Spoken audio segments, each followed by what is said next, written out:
Our guest today is the wonderful Carol Nolan Drake. She's been the head of her own consulting firm, Carlow Consulting, for the past 4 years. Before that, for about a decade, she was the Chief External Affairs Officer, the Corporate Governance Manager for Ohio's Public Employees Retirement System, OPERS. So she wears that in-house investor hat. I'm Brock Romanek, today on Zippy Point.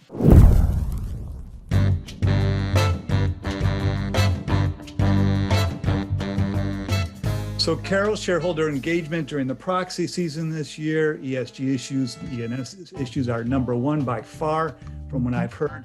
So the first question I have for you is, how many of the stakeholders should companies engage with? Is it just shareholders for the proxy season, or is it broader than that? And then how many investors, how many shareholders, how many stakeholders do you drill down to? I guess it depends on your resources, but we'll see what you say.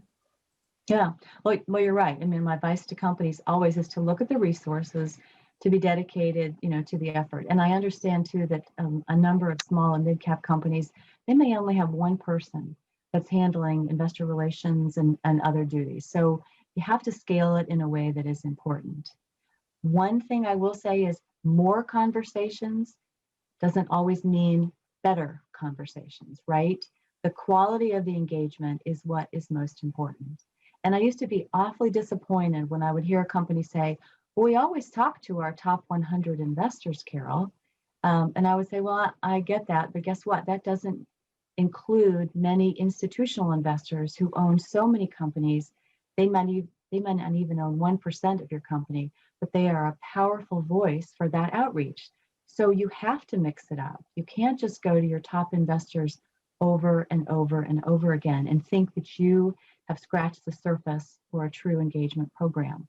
So I would say a mix of stakeholders, investors, and organizations that are, operating in and around the sector for that company, and even some nonprofit people in the community that would have an attitude or some sort of viewpoint about your company.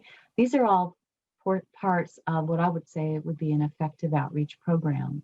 I wouldn't get stuck on a number right away, because I think that makes you feel like you have a target and then you can just quit. Oh, I've talked to 50 investors, I must be done. Well, guess what? That 51st investor could have been the one investor that told you something that the other 50 did not mention that was a key component going into proxy season. And then after proxy season, speaking of proxy season, I think one priority, of course, you're going to go back and look at the votes cast by investors. There's an opportunity there for engagement after the proxy season. In fact, maybe it's a little better time frame to really have a discussion. And I always have suggested to IR officers, go ahead and look at the peers that are, compared to your company and see how they fared in their proxy season. What issues were on the share, what proposals were on the proxy, whether they were shareholder or management proposals, how the directors fared in their vote. That'll tell you a lot about the calls you might be getting in the future about your company, because that company already has been targeted. So pick up the phone and call them. And what about the approach? Should there be tailored approaches for different investors, or should you use the same approach for different stakeholders? Yeah, let me just say this. I know we're talking about resources, and that, is really, a challenge for that. But I would say that a cookie cutter approach and, PowerPoint presentation that you read through, in your 15-minute engagement call is really not very effective. And I would also suggest that, you don't have to have one tailored for every single investor, but you really should do some homework. Investors have particular issues in the E&S space, and it doesn't take too much time and effort to figure out what they want from that engagement call, right? So build that into the presentation. And if you don't know an answer, if you're not sure about the company's approach or what the board would do, it's absolutely right to say, I need to go back and I need to talk with them about that. I am not sure how this issue will play with the board, but I'm certainly willing in my role to take a look at it and, follow up with you. So that's really important.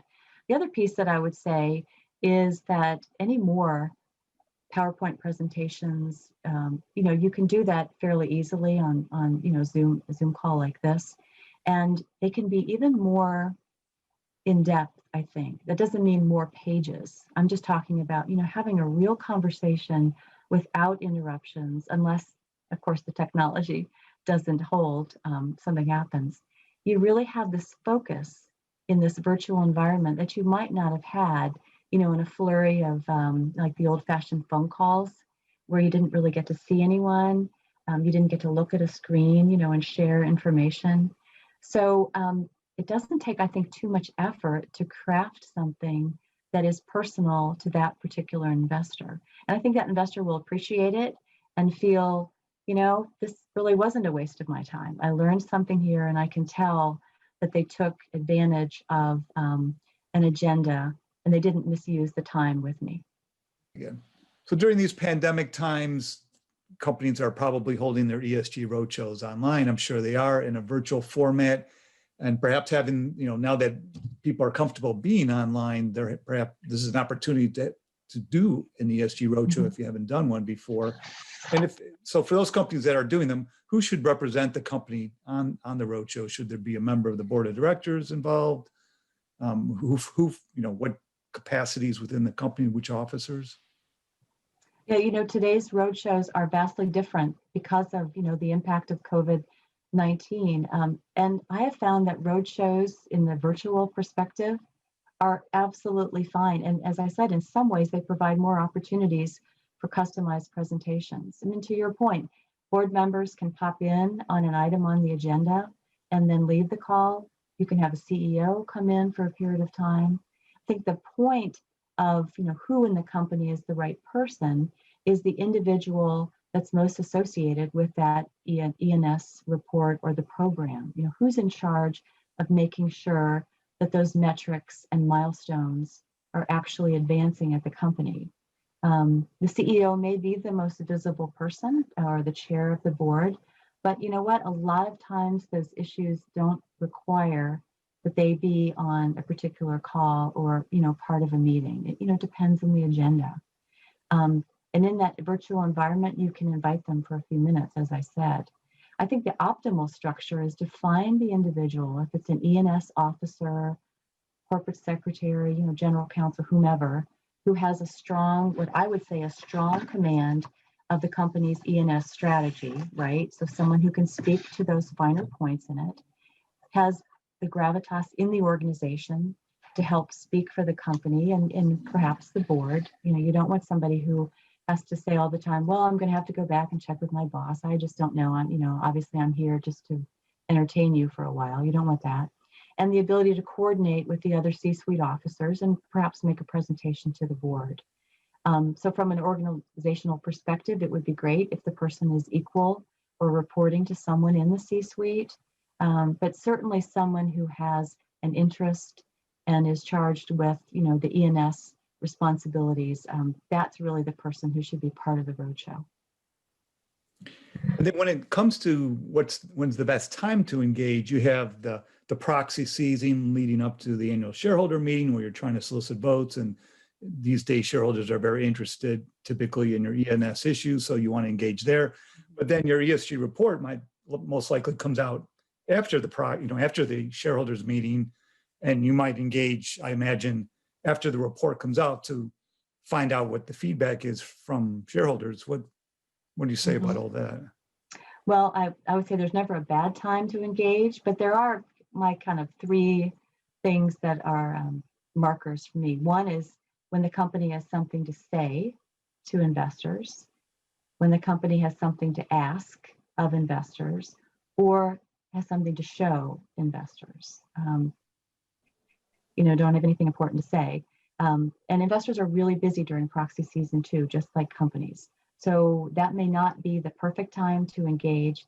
However, I always tried to make time on my calendar, even during a busy proxy season. If a company representative had called me directly to say, Carol, I need to talk to you, I did everything I could to make time on that calendar, because that meant this was urgent and this was important. And I probably was going to learn something I might not know or read from the research on the proxy, or even the proxy statement myself.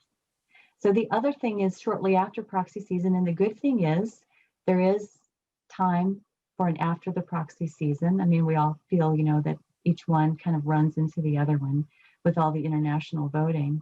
But it's a good time for a company to reach out and follow up on some of those voting results, maybe for board members, or maybe your say on pay package got fewer votes than last time. Maybe there are concerns about proposals on the ballot. And if you're developing these relationships and you really want to continue those relationships, well, then you schedule time for that outreach. And particularly if a company has a new E&S policy or is putting out a report, you're seeking information on that, it's a really good practice to involve investors in that prior to the launch, or even before you're writing the next one. As I said, everyone likes to be involved and wants to provide some suggestions. Maybe there are some better models for reporting out there that you may not even be aware of. So the final thing that I would say is, if a company is seeking feedback and they've reached out to investor, by and large, investors are going to pick up that phone and schedule that time on the calendar. You're such a fountain of wisdom. Any last thoughts? Well, I have three kind of anecdotes that I should probably mention. The first one is really be mindful of the time. I used to tell my folks, there are only 24 hours in a day, and we all have those same 24 hours, right? No one expects us to work all the time on business, right? So we need to maximize that time effectively.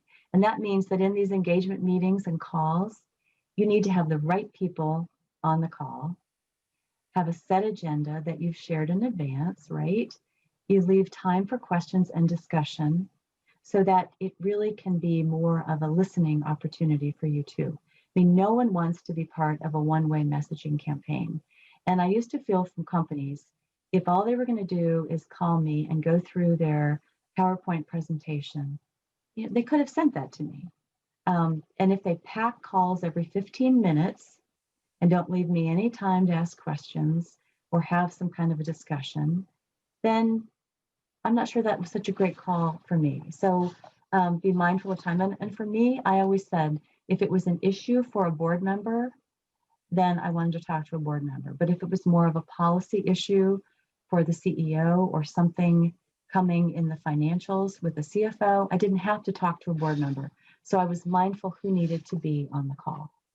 The second one is follow-up. And I will tell you that this is so important, Brock. If a company representative said that she will send the final report when it's ready to the investor, well, then she needs to make sure she sends the report, right?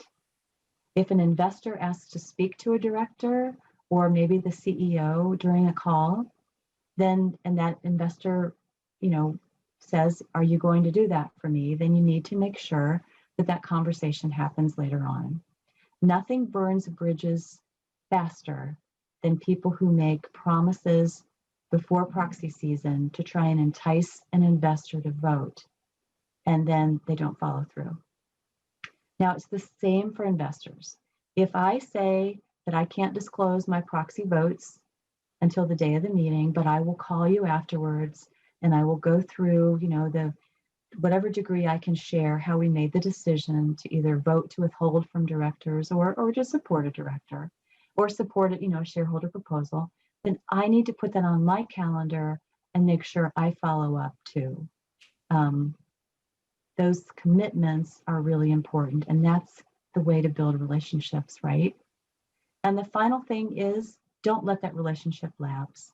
If you've spent all this time and effort to build up relationships with investors and you've called them before proxy season and you've reached out, it's not one and done, because no proxy season is the same than the other one.